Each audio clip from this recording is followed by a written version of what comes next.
Welcome to this concept explainer brought to you by CBSE Score Lab of profsam.com. That is profsam.com. வணக்கம். இன்னைக்கு நாம unit 3 current எலக்ட்ரிசிட்டில இருந்து Wheatstone பிரிட்ஜ்ங்கிற டாபிக்க பார்க்க போறோம். எக்ஸாமுக்கு தேவையான எல்லா பாயிண்ட்ஸையும் கவர் பண்ணி இந்த கான்செப்டை நீங்க வாழ்க்கையில மறக்கவே முடியாத அளவுக்கு ஆழமா ரொம்ப சுலபமா புரிஞ்சுக்க போறீங்க. சரி, ஆரம்பிக்கிறதுக்கு முன்னாடி உனக்கு ஒரு கேள்வி. யோசிச்சு பாரு, ஒரு பெரிய பிரிட்ஜ் இல்லைன்னா ஒரு உயரமான பில்டிங், அது மேல ஒரு சின்ன லோட் வைக்கும்போது அதுல வர்ற சின்ன வளைவு, ஒரு மில்லிமீட்டருக்கும் குறைவான மாற்றத்தை இன்ஜினியர்ஸ் எப்படி அவ்வளோ துல்லியமா கண்டுபிடிக்கிறாங்க? அது எப்படி சாத்தியம்? ஆமா, அது ரொம்ப ஆச்சரியமான விஷயம்தான். அவ்வளோ பெரிய ஸ்ட்ரக்சர்ல வர்ற சின்ன ஸ்ட்ரெஸ்ஸை எப்படி ஒரு சின்ன கம்பி மூலியமா மெஷர் பண்ண முடியும்? அதுக்கும் நம்ம வீட்ஸ்டோன் பிரிட்ஜுக்கும் என்ன சம்பந்தம்? மிகப்பெரிய சம்பந்தம் இருக்கு. அதுதான் இந்த டாபிக்கோட உண்மையான மேஜிக். நாம வீட்ஸ்டோன் பிரிட்ஜ வெறும் தெரியாத ரெசிஸ்டன்ஸை கண்டுபிடிக்கிற ஒரு சர்க்கிட்னு மட்டும் நினைக்கிறோம்.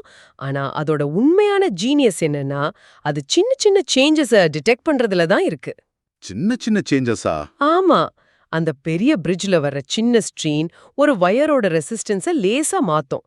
அந்த சின்ன மாற்றத்தை கூட இந்த வீட்ஸ்டோன் பிரிட்ஜ் கண்டுபிடிச்சிடும். ஓ, அப்போ இது ரெசிஸ்டன்ஸ் அளக்கிற கருவி மட்டும் இல்ல, ரெசிஸ்டன்ஸ்ல வர சின்ன மாற்றத்தை கூட அளக்கக்கூடிய ஒரு சென்சிட்டிவ் டிடெக்டரா? எக்ஸாக்ட்லி. அதனால தான் இது ஸ்ட்ரெயின் கேஜஸ், பிரஷர் சென்சர்ஸ், ஏன் நம்ம மெடிக்கல் ஃபீல்ட்ல இசிஜி மாதிரி சென்சிட்டிவ் இன்ஸ்ட்ருமெண்ட்ஸ்ல கூட ஒரு முக்கியமான பார்ட்டா இருக்கு. சரி, இந்த மர்மமான கருவி எப்படி வேலை செய்யுதுன்னு கண்டுபிடிக்கிற ஒரு டிடெக்டிவ் மிஷனுக்குள்ள போலாமா? வாவ், ஒரு டிடெக்டிவ் மிஷனா? நான் ரெடி. கிரேட். நம்மளோட mission to find the value of an unknown resistor. நம்மளோட டூல் the வீட்ஸ்டோன் பிரிட்ஜ். முதல்ல வீட்ஸ்டோன் பிரிட்ஜ்னா என்னன்னு ரொம்ப சுலபமா புரிஞ்சுக்கலாம். இது ஒரு தராசு, அதாவது வெயிங் ஸ்கேல் மாதிரி கற்பனை பண்ணிக்கோ. ஒரு தராசுல 2 தட்டுலயும் எடை சமமா இருந்தா என்ன ஆகும்? நடுவுல இருக்கிற முள் அசையாம நேரா நிக்கும், ஜீரோல இருக்கும். கரெக்ட். அதுதான் பேலன்ஸ் கண்டிஷன். வீட்ஸ்டோன் பிரிட்ஜும் கிட்டத்தட்ட இதே மாதிரி தான். இங்க எடைக்கு பதிலா 4 ரெசிஸ்டர்ஸ் இருக்கு. இந்த 4 ரெசிஸ்டர்ஸையும் ஒரு டைமண்ட் வடிவத்துல கனெக்ட் பண்ணிருப்பாங்க. இந்த ரெசிஸ்டர்ஸோட மதிப்பு ஒரு குறிப்பிட்ட ரேஷியோல இருக்கும்போது சர்க்கிட் பேலன்ஸ் ஆயிடும். கரெக்ட். தராசுல முள்ளு மாதிரி இங்க எதை வச்சு பேலன்ஸ் ஆயிடுச்சுன்னு கண்டுபிடிப்போம். நல்ல கேள்வி. தராசுல முள்ளு இருக்கிற மாதிரி இங்க சர்க்கியூட்டோட நடுல கேல்வனாமீட்டர்னு ஒரு கருவி இருக்கும். அது ஒரு சென்சிட்டிவ் கரண்ட் டிடெக்டர். எப்ப சர்க்கியூட் பேலன்ஸ் ஆகுதோ அப்போ அந்த கேல்வனாமீட்டர் வழியா எந்த கரண்ட்டும் போகாது. ஓ, அப்போ கரண்ட் போகாது. ஆமா, அதோட முள் 0வை காட்டும். இந்த 0 கரண்ட் தான் நம்ம டிடெக்டிவ் மிஷனோட முக்கியமான க்ளூ. ஓகே, அப்போ கேல்வனோமீட்டர் ரீடிங் 0ன்னா a perfect balance. இத வச்சு எப்படி தெரியாத ரெசிஸ்டன்ஸை கண்டுபிடிக்க முடியும்? அந்த பேலன்ஸ் கண்டிஷன்ல நமக்கு தெரிஞ்ச 3 ரெசிஸ்டர்ஸோட மதிப்பை வச்சு தெரியாத 4வது ரெசிஸ்டரை ஒரு சிம்பிள் ஃபார்முலா மூலமா ஈஸியா கண்டுபிடிச்சிடலாம். மனசுல இந்த காட்சியை உருவாக்கு. ஒரு டைமண்ட் ஷேப், அதோட 4 மூலையிலயும் 4 ரெசிஸ்டர்ஸ், மேலேயும் கீழேயும் ஒரு பேட்டரி, இடது மற்றும் வலது மூலைகளுக்கு நடுவுல ஒரு கேல்வனோமீட்டர். நம்ம ரெசிஸ்டர்ஸை அட்ஜஸ்ட் பண்ணும்போது அந்த கேல்வனோமீட்டரோட முள் மெதுவா நகர்ந்து டக்குன்னு 0வுக்கு வரும். அந்த நொடி தான் பேலன்ஸ் பாயிண்ட், நம்ம மிஷனோட கிளைமேக்ஸ். இந்த மென்டல் இமேஜ் ரொம்ப கிளியரா இருக்கு. A diamond with a detector at its heart. சரி, நம்ம டிடெக்டிவ் டூலோட பேசிக் ஐடியா இப்போ நமக்கு தெரியும். இப்போ அதோட ஆஃபிஷியல் மேனுவல், அதாவது நம்ம NCERT டெக்ஸ்ட் புக், இதை எப்படி டிஃபைன் பண்ணுதுன்னு பார்க்கலாம். அது அப்படியே படி.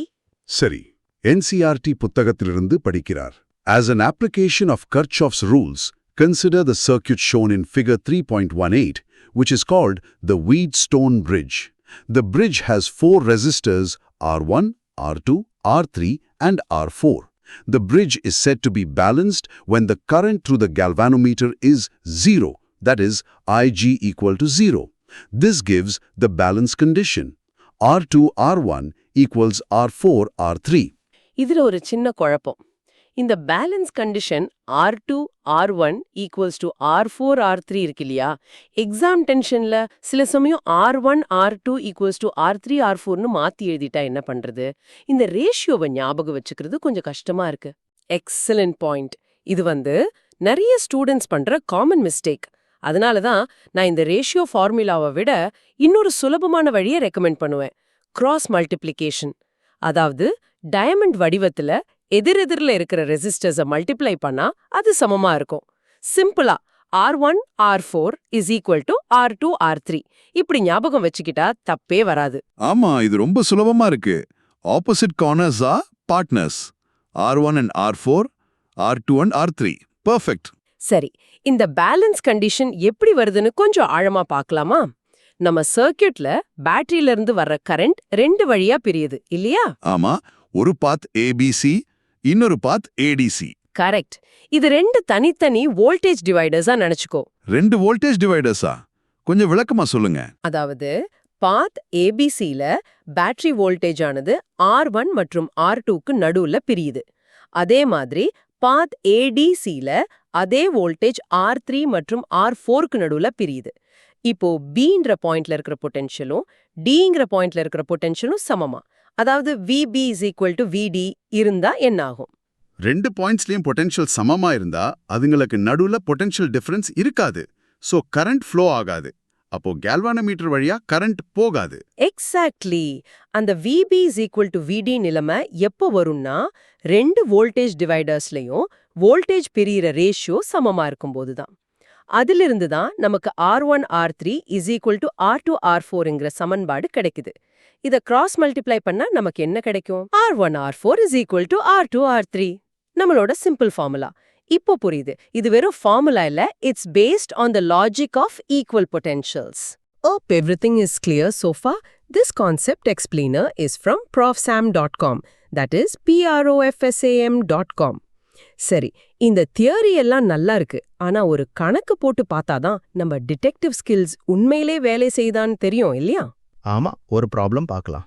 ஒரு Wheatstone பிரிட்ஜ்ல R1 = 10 ohms, R2 = 20 ohms, R3 = 30 ohms இருக்கு. பிரிட்ஜ் பேலன்ஸ்டா இருக்கு. அப்போ நம்மளோட அன்னோன் ரெசிஸ்டர் R4ஓட மதிப்பு என்ன? ஓகே, நான் ட்ரை பண்றேன். நம்ம ஃபார்முலா வந்து R1 R4 = R2 R3. அப்போ 10 into R4 = 20 into 30. So 10 into R4 = 600. அப்போ R4 = 600 divided by 10 = 60 ohm. கரெக்டா? அருமை. அவ்வளவுதான். ரொம்ப சிம்பிள். ஒரு விஷயத்தை ஞாபகம் வச்சுக்கோ. இந்த டாபிக் இதுக்கு முன்னாடி நாம படிச்ச கர்ச்சாஃப்ஸ் ரூல்ஸோட ஒரு மிக முக்கியமான அப்ளிகேஷன். அந்த ரூல்ஸை பயன்படுத்தி தான் இந்த பேலன்ஸ் கண்டிஷனை நாம டிரைவ் பண்றோம். Got it. It's a practical use of Kirchhoff's rules. சரி, இப்போ ரொம்ப முக்கியமான பகுதிக்கு வரோம். Silent killers. ஸ்டூடெண்ட்ஸ் இந்த டாபிக்ல நல்லா படிச்சிருந்தாலும் சில சின்ன தப்புகள் செஞ்சு எக்ஸாம்ல மார்க்ஸே இழந்துடுவாங்க. அது என்னன்னு பார்க்கலாம். Silent killer number 1. Wheatstone bridge வெறும் அன்னோன் ரெசிஸ்டன்ஸ் அளக்க மட்டும்தான் பயன்படும் அப்படின்னு நினைக்கிறது. ஆமா, நாம அப்படிதானே படிச்சோம். தெரியாத ரெசிஸ்டன்ஸை கண்டுபிடிக்கிறதுக்கு தானே இதை பயன்படுத்துறோம். ஆமா, ஆனா அது பாதி உண்மைதான். இதோட உண்மையான சக்தி என்னன்னா, ரெசிஸ்டன்ஸை மாற்றக்கூடிய எந்த ஒரு பிசிக்கல் குவான்டிட்டியோ, டெம்பரேச்சர், பிரஷர், லைட், ஸ்ட்ரெயின், இதை வச்சு ரொம்ப துல்லியமா அளக்கலாம். ஓ, அப்படியா? ஆமா, ஒரு தெர்மிஸ்டர் எடுத்துக்கோ. அதோட ரெசிஸ்டன்ஸ் டெம்பரேச்சர் மாறும்போது மாறும். அந்த தெர்மிஸ்டரை நம்ம பிரிட்ஜ்ல ஒரு அன்னோன் ரெசிஸ்டரா வச்சுட்டா. ஓ, அப்போ டெம்பரேச்சர் மாறும்போது தெர்மிஸ்டாரோட ரெசிஸ்டன்ஸ் மாறும். பிரிட்ஜ் அன்பேலன்ஸ் ஆகும். அந்த அன்பேலன்ஸை வச்சு நாம டெம்பரேச்சர்ல ஏற்பட்ட மாற்றத்தை கண்டுபிடிக்கலாம். இப்போ புரியுது, இது ஒரு ஸ்டாட்டிக் மெஷர்மெண்ட் டூல் இல்ல, ஒரு டைனமிக் சேஞ்ச் டிடெக்டர். சரியா சொன்ன, அதுதான் பாயிண்ட். சரி, சைலண்ட் கில்லர் நம்பர் 2. பிரிட்ஜ் பேலன்ஸா இருக்கும்போது சர்க்யூட்ல எல்லா இடத்துலயும் கரண்ட் வோல்டேஜ் 0 அப்படின்னு தப்பா நினைக்கிறது. இதுவும் ஒரு பொதுவான குழப்பம்தான். கேல்வனோமீட்டர் கரண்ட் 0ன்னு கேட்டதும் மொத்த சர்க்யூட்டுமே ஆஃப் ஆயிடுச்சுன்னு தோணும். ஆனா அது சுத்தமா தப்பு. கேல்வனோமீட்டர் வழியா மட்டும்தான் கரண்ட் 0. மத்த 4 ரெசிஸ்டர்ஸ் வழியாவும் கரண்ட் போயிட்டு தான் இருக்கும். பேட்டரி இன்னும் ஆன்ல தான் இருக்கு. அதே மாதிரி VBயும் VDயும் சமமா இருக்குமே தவிர பூரியமா இருக்காது. அதுங்களுக்கு நடுவுல இருக்கிற பொட்டென்ஷியல் டிஃபரன்ஸ் தான் 0. அப்ப நான் இப்படி ஞாபகம் வச்சுக்கோவா, பேலன்ஸ் கண்டிஷன்னா கேல்வனோமீட்டருக்கு மட்டும் விடுமுறை. ஆனா மத்த 4 ரெசிஸ்டர்ஸும் பேட்டரியும் வேலையில தான் இருக்கு. Perfect analogy. அதுதான்.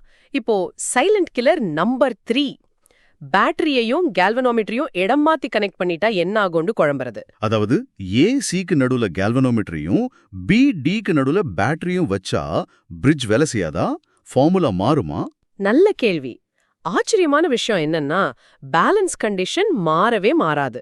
அப்பவும் R1 R4 equals to R2 R3 தான். ஆனா பிரிட்ஜோட சென்சிட்டிவிட்டி, அதாவது சின்ன ரெசிஸ்டன்ஸ் மாற்றத்தை கூட கண்டுபிடிக்கிற அதோட திறன் மாறலாம். அதனால ஸ்டாண்டர்ட் கனெக்ஷனையே ஃபாலோ பண்றது நல்லது. Wow, these silent killers are really important. சின்ன சின்ன விஷயங்கள்ல தான் மார்க்ஸ் போகுது. ஆமா. சரி, இந்த டாபிக்க எக்ஸாம்ல மறக்காம இருக்க 2 மெமரி ஆங்கர்ஸ் சொல்றேன். ஆங்கர் ஒரு மெமோனெக். பேலன்ஸ் கண்டிஷனுக்கு கிராஸ் ப்ராடக்ட்ஸ் ஆர் ஈக்குவல் அப்படின்னு ஞாபகம் வச்சுக்கோ. நம்ம டைமண்ட் வடிவத்துல எதிர்ல இருக்கிற ரெசிஸ்டர்ஸோட பெருக்கல் சமம். R1 into R4 equal to R2 into R3. ரெண்டாவது ஒரு பிசிக்கல் ஜெஸ்டர். இது கொஞ்சம் வேடிக்கையா இருக்கும், ஆனா ரொம்ப எஃபெக்டிவ். உங்க 2 கைகளையும் வச்சு ஒரு டைமண்ட் ஷேப் உருவாக்குங்க. இப்போ பாருங்க, உங்க இடது கை கட்டை விரலும் ஆள்காட்டி விரலும் ஒரு பக்கம், வலது கை கட்டை விரலும் ஆள்காட்டி விரலும் இன்னொரு பக்கம் இருக்குன்னு வச்சுக்கலாம். இப்போ ஒரே கையில இருக்கிற விரல்களை மல்டிப்ளை பண்ண கூடாது. It's always a cross date. இடது கை கட்டை விரல் வலது கை ஆள்காட்டி விரலோட ஜோடி சேரும். இப்படி செஞ்சு பார்த்தா ஃபார்முலா மறக்கவே மறக்கல. சரி, இந்த முழு டிஸ்கஷனையும் எக்ஸாம்க்கு தேவையான 3 பாயிண்ட்ஸ்ல சுருக்கமா சொல்றேன். நம்பர் 1, வீட்ஸ்டார்ம் பிரிட்ஜுங்கிறது 4 ரெசிஸ்டர்ஸை கொண்ட ஒரு டைமண்ட் வடிவ சர்க்கிட். இதோட முக்கிய நோக்கம் ஒரு அன்னோன் ரெசிஸ்டன்ஸை ரொம்ப துல்லியமா கண்டுபிடிக்கிறது தான். நம்பர் 2, கேல்வனோமீட்டர்ல கரண்ட் 0 இருக்கும்போது பிரிட்ஜ் பேலன்ஸ்ட் கண்டிஷன்ல இருக்கும். அப்போ எதிரெதிர் ரெசிஸ்டர்ஸோட பெருக்கல் சமமா இருக்கும். அதாவது R1 R4 is equal to R2 R3. And finally, number 3, இது ஒரு null detection method. அதாவது ஒரு மதிப்பை நேரடியா அளக்காம ஒரு பூஜ்ய நிலையை வச்சு அளக்கிறதால இது ரொம்ப சென்சிட்டிவ் அண்ட் ஆக்யூரேட். அதனால தான் இது சென்சர்ஸ்ல பயன்படுது. 12th CBSE பிசிக்ஸ் கெமிஸ்ட்ரி மேத்ஸ்ல முழு மதிப்பெண்கள் வாங்க profsam.com-க்கு விசிட் பண்ணுங்க. That is PROF SAM, right? Yes, profsam.com.